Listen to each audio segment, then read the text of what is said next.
एक औरत थी। उसने अपनी पूरी जिंदगी एक घर बनाने में लगा दी। पैसा पैसा जोड़ा, रात को पहर अंधेरे उठकर काम किया, हर तकलीफ सही, इसलिए कि बुढ़ापे में चैन से जी सके। और एक दिन उसी घर से उसी मर्द ने, जिसके लिए वो सब किया था, उसे निकाल दिया। पर यह कहानी उसके दर्द की नहीं है, यह कहानी उसके बाद की है। उस औरत ने 3 साल बाद कुछ ऐसा किया जो दुनिया की कोई औरत नहीं करती। वो उसी मर्द के पास, उसकी नई बीवी के पास वापस गई, खुद चलकर, बिना बुलाए। क्यों गई वो? बदला लेने, माफ़ी मांगने, या कुछ और था उसके मन में जो समझने के लिए इंसान का दिल बड़ा होना चाहिए। यह कहानी है मुंशी प्रेमचंद की सौत। हमारे चैनल इन्फॉर्मेशन स्प्रिंकलर को सब्सक्राइब करें और चलिए चलते हैं उस गांव में। यह कहानी एक गांव के घर की है। उस घर में एक औरत थी, रजिया, और उसका पति रामू। 15-20 साल की गृहस्थी। पर जब रजिया के 2 बच्चे पैदा होकर मर गए और उम्र ढल चली, तो रामू का मन डोलने लगा और एक दिन वो एक नई औरत ले आया। उसका नाम था दासी। जवान, चंपई रंग, बड़ी बड़ी आंखें। एक दिन रजिया ने रामू से कहा, मेरे पास साड़ी नहीं है, जाकर ला दो। रामू, जो एक दिन पहले दासी के लिए चुंदरी लाया था, बोला, अभी रुपया नहीं है। रजिया ने पूछा, रुपया नहीं था तो कल अपनी चहेती के लिए चुंदरी कहाँ से लाई? उसी दाम में 2 साड़ियाँ आती, एक मेरे काम ना आ जाती? रामू ने आंखें तिरछी करके कहा, मेरी इच्छा, मैं जो चाहूँगा करूँगा, तू बोलने वाली कौन है? उसके खाने खेलने के दिन है, तुझे ओढ़ने पहनने की साध है? तो काम कर, रुपया क्या आकाश से गिरेगा? रजिया की आंखें भर आईं और उसने वो कहा जो शायद उसे नहीं कहना चाहिए था, तो क्या मैं उसकी नौकरानी हूँ? इतने दिन छाती फाड़ कर काम किया, यह फल मिला। अच्छी बात है, आज से तेरा गला छोड़ती हूँ, समझ लूँगी विधवा हो गई। रामू अंदर से जानता था कि यह घर रजिया ने बनाया है। शायद वो जाकर मना लेता, पर दासी ने वक्त ही नहीं दिया। उसने मीठे जहर से कहा, यह सब नखरे हैं कि आकर हाथ पांव जोड़े? तुम चुपचाप बैठे रहो, 2-4 दिन में गर्मी उतर जाएगी। रामू कहता है दासी से, तुम जानती हो वो कितनी घमंडिन है, मुंह से जो कहती है करके छोड़ती है। तो जाने दो, घर में थी झंझट थी, जाएगी तो चैन होगा।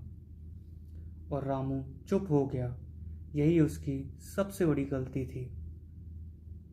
अगले दिन रजिया ने घर देखा, वो घर जो उसने पैसा जोड़ जोड़ कर बनाया था, वो बर्तन जो उसने एक एक करके खरीदे थे, वो आंगन जहाँ उसने बच्चों को रोते देखा था, और फिर उसने एक भी चीज़ नहीं उठाई। उसने रामू को आवाज़ दी, संभालो अपना घर, मैं जाती हूँ, तुम्हारे घर की कोई भी चीज़ अपने साथ नहीं ले जा रही। रामू एक पल के लिए ठहर गया। उसे यकीन ही नहीं था कि वो यूं जाएगी। उसने सोचा था जब वो सामान उठाने लगेगी तब वो गांव वालों के सामने उसे रोकेगा, पर रजिया ने उसकी चाल ही उल्टी कर दी। दासी ने ढाका मार कर कहा, जाकर गांव में ढिंडोरा पीटो, यहाँ किसी का डर नहीं है। तू अपने घर से लाई ही क्या थी जो लेकर जाएगी? रजिया ने दासी की तरफ देखा भी नहीं, सिर्फ रामू से बोली, सुनते हो, अपनी चहेती की बातें, फिर भी मुंह नहीं खुलता। मैं तो जाती हूँ, पर दस्सो रानी, तुम भी बहुत दिन राज ना करोगी। ईश्वर के दरबार में देर है, अंधेर नहीं। दासी हंसी। रामू ने सिर झुका लिया और रजिया चली गई। उसके साथ था सिर्फ वो साड़ी जो उसकी देह पर थी और वो गुस्सा जो उसे आगे बढ़ाएगा। नया गांव, कोई अपना नहीं, कोई सहारा नहीं, सिर्फ दो हाथ और एक जिद कि रामू को दिखाऊंगी। रजिया ने काम मांगा, मिला, क्योंकि जो एक लेकर दो का काम करे उसे काम की क्या कमी। 3 साल और रजिया ने खेती शुरू की, नई गृहस्थी बनाई, बैलों की जोड़ी खरीदी। गांव वाले उसका परिश्रम देखकर दांतों तले उंगली दबाते थे। उन बैलों से रजिया बात करती थी, कभी कभी उनके कंधों पर सिर रखकर रोती थी और कहती थी, अब बेटे हो तो तुम ही हो, पति हो तो तुम ही हो, मेरी जान अब तुम्हारे ही हाथ में है। और वो बैल उसका हाथ चाटते, सिर नीचा करते, जैसे समझते हों कि इस औरत को अभी और बहुत कुछ जीतना है। रजिया उस गांव की चौधराइन बन गई। वो दिमाग जो पहले रामू के साए में दबा था, अब खुलकर दुनिया देख रहा था। एक दिन रजिया खेत से लौटी। एक आदमी ने कहा, तुमने नहीं सुना चौधराइन, रामू बहुत बीमार है, 10 लंगन हो गए हैं। रजिया ने उदासीनता से पूछा, जूड़ी है क्या? नहीं, कोई और रोग है। खाट पर पड़ा था, मैंने पूछा तो रोने लगा। घर में एक भी पैसा नहीं है। दासी का बच्चा हुआ है, वो काम धंधा नहीं करती, सारी मार रामू के सिर पर। रजिया ने घर जाते हुए कहा, जो जैसा करेगा अपने आप ही भरेगा। वो अंदर गई पर जी ना लगा। एक पल में फिर बाहर आई। उसे याद आया, एक बार जब वो खुद बीमार पड़ी थी, रामू ने रात दिन उसके सिराने बैठकर सेवा की थी। खाना पीना भूल गया था। पड़ोसिन ने आग लेने के बहाने आकर कहा, सुनो, रामू बहुत बीमार है, जो जैसी करेगा वैसा पाएगा। उन्हें तुम्हें ऐसे निकाला जैसे कोई अपने बैरी को भी ना निकाले। रजिया ने उसे रोका और कहा, नहीं दीदी, ऐसी बात ना थी, वो बेचारे कुछ बोले ही नहीं। मैं चली तो सिर झुका लिया।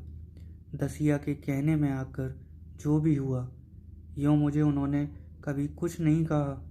किसी की बुराई क्यों करूं? कौन मर्द है जो औरत के बस नहीं हो जाता? पड़ोसिन का मुंह बन गया। वो बिना कुछ बोले चली गई।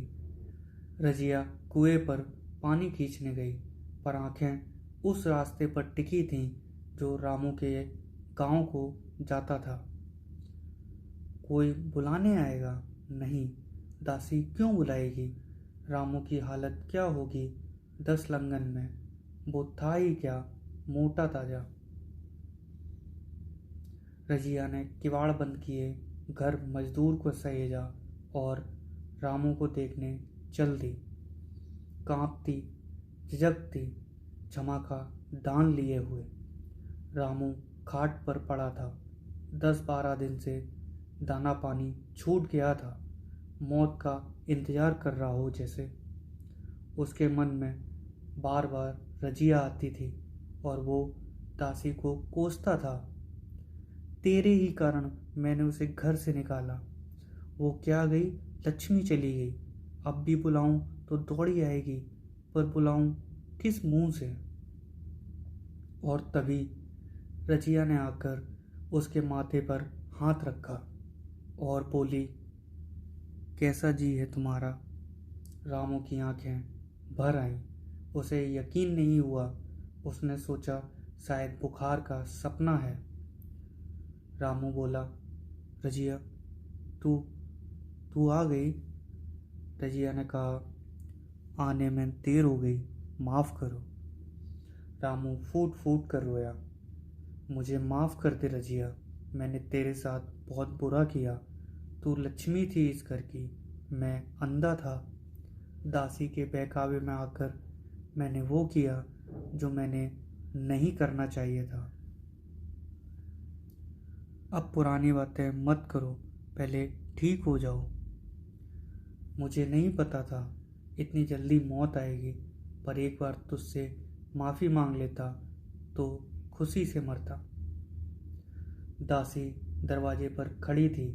उसने रजिया को देखा और उसका चेहरा अजीब हो गया। न नफरत, न शुक्रगुजारी, बस एक गहरी शर्म। रजिया ने रामू की सेवा की, दवा दारू का इंतजाम किया, रातों को जागकर उसी घर में जहाँ से उसे निकाला गया था। पर रामू का शरीर बहुत कमज़ोर था और कुछ हफ्तों बाद रामू चला गया। गांव वाले सोचते थे अब रजिया सब कुछ मांगेगी। यह घर उसी का बनाया था, यह खेती उसी की थी। पर रजिया ने कुछ नहीं मांगा। उसने दासी से कहा, तुम्हारे पास बच्चा है, यह घर अब उसी बच्चे का है। मुझे जो चाहिए था वो मिल गया। दासी की आंखें भर आईं। उसने रजिया से कहा, तुमने मेरे साथ जो किया मैं वो कभी नहीं भूलूंगी।